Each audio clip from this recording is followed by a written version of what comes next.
Wow! কত সুন্দর রোদ ঝলমলে ওয়েদার। এই ওয়েদারটাকে অনেক বেশি মিস করতেছি কারণ অনেক দিন যাবৎ রোদ উঠতেছে না।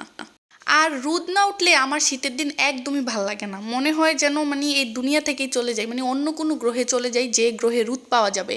তো কি আর করার, কিছু তো করার নেই। একই তো হচ্ছে রোদ ওঠে না, তার উপর হচ্ছে অত্যাধিক পরিমাণে শীত। আমি তো বাসার দরজা জানালা কোনো কিছুই খুলি না। মানে দেখা যায় যে একটু জানালাটা খুললেই মনে হয় যেন বাহিরের সমস্ত শীত আর বাতাস আমার রুমে ঢুকে পড়তেছে।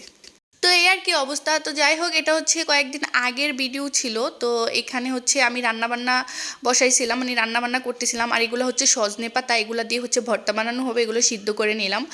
আর আজকে আমি রান্না করব হচ্ছে মাছের মাথা দিয়ে মুগ ডাল। আর মুগ ডাল আমার তেমন একটা পছন্দ না, কিন্তু এভাবে মাছের মাথা দিয়ে রান্না করলে আবার মোটামুটি ভালোই লাগে, খারাপ লাগে না। তো আমি মাছের মাথাগুলোকে সুন্দর করে সব ধরনের মশলা মাখিয়ে নিয়েছি, মানে আদা বাটা, রসুন বাটা, জিরার গুঁড়া গুঁড়া, ধনিয়া গুঁড়া হতে শুরু করে সব ধরনের মশলা দিয়ে মাখিয়ে নিয়েছি। তারপর হচ্ছে ডালের সাথে দিয়ে সুন্দর করে কষিয়ে নিলাম। আর এখানে আমি দেখতেছিলাম চড়ুই পাখি, সরি চড়ুই পাখি না, শালিক পাখি না আসলে, মানে ভুলে গেছি কি পাখি জানি, আপনারা দেখে বলবেন মানে নামটা যদি জানেন এগুলো কি পাখি। তো এই পাখির কিচিরমিচির সব সময় আমাদের বাসা থেকে শোনা যায়। আর এখানে বাইরে এসে দেখলাম একটা বিড়াল। তো ও আমার দিকে তাকিয়ে আছে, আমিও ওর দিকে তাকিয়ে আছি। তো ভাবলাম যে ও হয়তো আমাকে কিছু বলবে। পরে ওকে জিজ্ঞাসা করলাম, তুমি কি আমাকে কিছু বলতে চাও? পরে দেখলাম যে না, ও শুধু তাকাইয়েই আছে। তারপর আমি আবার সামনে চলে যাচ্ছিলাম, তারপরে আবার পিছন ঘুরে ওকে একটু ভিডিও করতেছিলাম, তারপর ও চলে গেল, আমিও চলে আসলাম। তো বিকালবেলা বাহিরে একটু হাঁটতে বের হয়েছিলাম, কারণ দেখা যায় যে আমি তো বাসা থেকে বেরই হই না। আমি তো বাসাতে মানে কি বলবো, 24 ঘন্টা আমি বাসার ভিতরেই থাকি। একদম মানে খুব বেশি জরুরি কাজ না থাকলে আমি বাসা থেকে বেরই হই না। তারপর হচ্ছে দোকান থেকে এই 10 টাকা দামের বনগুলা নিয়ে আসছিলাম। এটা মানে দামে কম হলেও খেতে কিন্তু অনেক মজা। তো ভাবলাম যে যেহেতু বন খেয়েছি একটা, আমার না পেট ভরে নাই, তো ভাবলাম যে আরেকটা বন খাবো। তারপর হচ্ছে সুন্দর করে একটু হরলিক্স বানিয়ে নিলাম।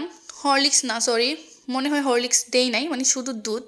তারপর হচ্ছে এটার সাথে দিয়ে দিলাম বাটার বান, মানে বড়লোকরা বলে বান, মানে রিচ কিডসরা বলে বান, আর আমাদের মতো গরিবরা বলে বন। তো ছোটবেলা থেকে আমরা এটাকে বন বলতাম, বান না। তো যাই হোক, সুন্দর করে আমি খেয়ে নিলাম বন, সরি বান। আচ্ছা যাই হোক, বন বান একটা হইলেই হইছে। তো প্রথমে একটা বন খাইলাম, তারপরে আবার আরেকটা বন খাইলাম, তারপরও মনে হইলো যেন আমার পেটই ভরে নাই। তারপর হচ্ছে আমার উবরা থুবরা হচ্ছে রুটি একটা ছেঁকে নিলাম, যেটা চেহারাটা দেখলে যে কেউ অবাক হয়ে যাবে, বলবে যে এ কি অবস্থা রুটির, এভাবে রুটি কেউ বেলে? তো যাই হোক, সুন্দর করে বিকালবেলা মুগ ডাল দিয়ে একটু, বিকাল না মানে সন্ধ্যাবেলা মুগ ডাল দিয়ে 2টা রুটি খেয়ে নিলাম। তো আজকের ব্লগটি এই পর্যন্তই। ব্লগটি ভালো লাগলে অবশ্যই লাইক, কমেন্ট অ্যান্ড শেয়ার করে দিবেন এবং অলওয়েজ আমার পাশে থাকবেন। আপনারা আমার ব্লগে লাইক, কমেন্ট, শেয়ার করলে আমার অনেক বেশি ভালো লাগে। টাটা, বাই বাই, আল্লাহ হাফিজ।